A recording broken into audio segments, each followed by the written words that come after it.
status, so your enforcement of this act is in direct violation of that statute. Can you please confirm? That is not Thank the you, truth. ma'am. That's a U.S. code. I don't know about you, but U.S. code does not lie. We do not ask about Mayor immigration Johnson, I'm not status, and talking that is to you what anymore. makes us Next safe as a question, city. Mayor Johnston, you said in your testimony that the first One congresswoman just made a move that stunned the entire hearing. Representative Luna directly accused several Democrat mayors of violating federal immigration law and then announced she would refer them to the Department of Justice for criminal investigation. The mayors defended their sanctuary city policies as acts of compassion, but Luna argued those same policies are undermining federal law and hurting American communities. The exchange quickly became one of the most intense moments of the hearing. Here's exactly what happened. Chair now recognizes Ms. Luna from Florida. Mayor Wu, does the Boston Trust Act restrict communication with federal immigration authorities regarding individuals' immigration status, yes or no?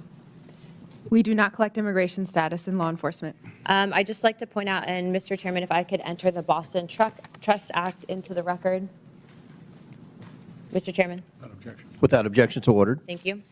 On page, or let's see, section 4AA, a law enforcement official and employment of the city department, agency, or commission shall not, and then A, inquire of an individual on his or her immigration status.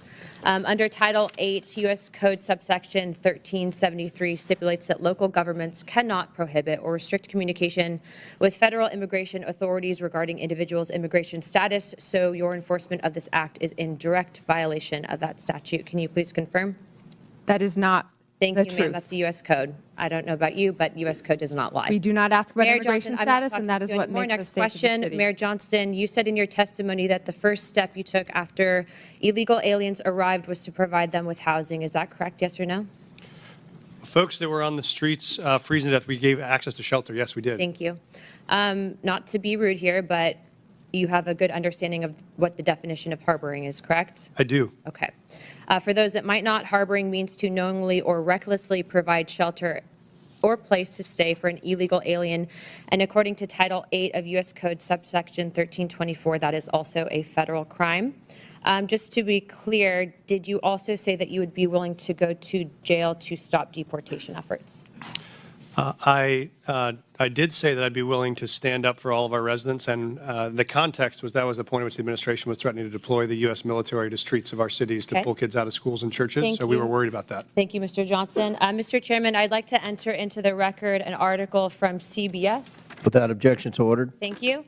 In this, it says, Johnston said earlier this week that he's willing to use civil disobedience and, if necessary, going to jail to stop deportations. My final question would be for you, Mr. Mayor Johnson. Do you believe that Chicago's welcoming city ordinance encourages illegal aliens to enter the United States, specifically into Chicago, yes or no? No. Okay. So you don't believe that banning the transfer of individuals into ICE custody for the purpose of civil immigration enforcement encourages illegal immigration into Chicago? Or how about agencies, sorry, one second, or agents not being able to stop, arrest, or detain individuals based solely on their immigration status or administrative warrant? So we comply with all laws, local, state, and federal. To me, after this line of questioning, it's very clear that these policies that you have all implicated are active and alive and well in your cities, are in direct violation with U.S. Title 8 Code subsection 1324, and is a federal offense.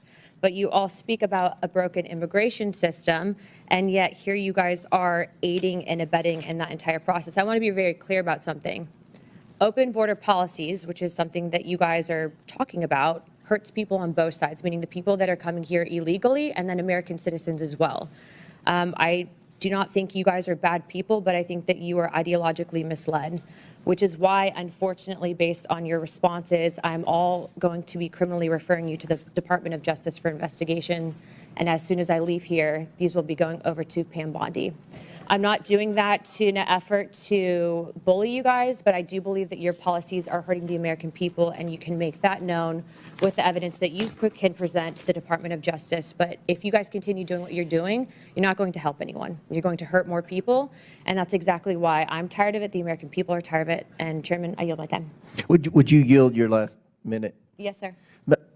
Mayor Adams, you were one of the first mayors in what the media refers to as a blue city, typically, that came out and raised concerns about the influx of illegals pouring into the city of New York.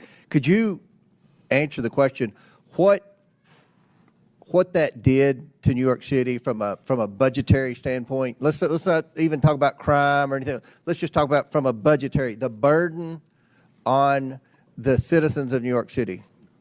As I indicated, Mr. Chairman, we spent $6.9 billion, and the long-term impact of that is extremely significant. After COVID, we had a large number of children who was chronically absent. We could have taken $200 million of that and dealt with that. We have a real mental health crisis in our city. We could have spent hundreds of millions of dollars on that. And so the long-term impact of spending $6.9 billion is going to have serious ramification on the future of New York City. So it's more than just what happened last year or this year. It is what is going to impact us long term. And I think that's one of the purposes of this hearing, to talk about the consequences from cities that have huge illegal alien populations. So, Have you ever wondered how local policies clash with federal laws on immigration? Today, we're diving into a heated congressional exchange that exposes some serious contradictions in how cities handle illegal immigration. Are these policies truly helping people, or are they making things worse for everyone? What do you think? Drop your thoughts in the comments. It's clear from this hearing that some mayors are willing to defy federal law in the name of their city's values. But at what cost? The argument that providing shelter is an act of compassion is understandable. But does that justify breaking federal statutes? And let's not ignore the financial burden. New York City alone has spent $6.9 billion dealing with this crisis. That money could have gone toward education, healthcare, or crime prevention. So, is this really about protecting people, or is it about pushing an ideology? Let me know your take in the comments. And hey, if you're finding this discussion eye-opening, don't forget to like this video and subscribe. We break down political moments like this all the time, and you won't want to miss what's next. What stood out in this hearing wasn't just the disagreement, it was Congresswoman Luna's insistence on getting clear, direct answers. Throughout the exchange, she repeatedly pressed Boston officials on whether local policies were limiting cooperation with federal immigration enforcement, refusing to move on until the record was clear. Supporters of Luna argue that immigration laws mean little if federal, state, and local agencies aren't working together. They believe stronger cooperation can help identify and remove individuals who pose a threat to public safety while improving accountability across all levels of government. Critics of those policies see them as creating unnecessary barriers between local law enforcement and federal authorities. Luna's questioning reflected that concern, challenging officials to explain how those policies affect public safety rather than relying on political talking points. What do you think? Did Congresswoman Luna expose serious flaws in the city's approach, or do you believe local leaders gave the right answers? Let us know in the comments. If you enjoyed this breakdown, don't forget to like, subscribe to America Brief, and turn on notifications so you never miss the biggest congressional hearings and political showdowns from Washington. Thanks for watching, and we'll see you in the next one.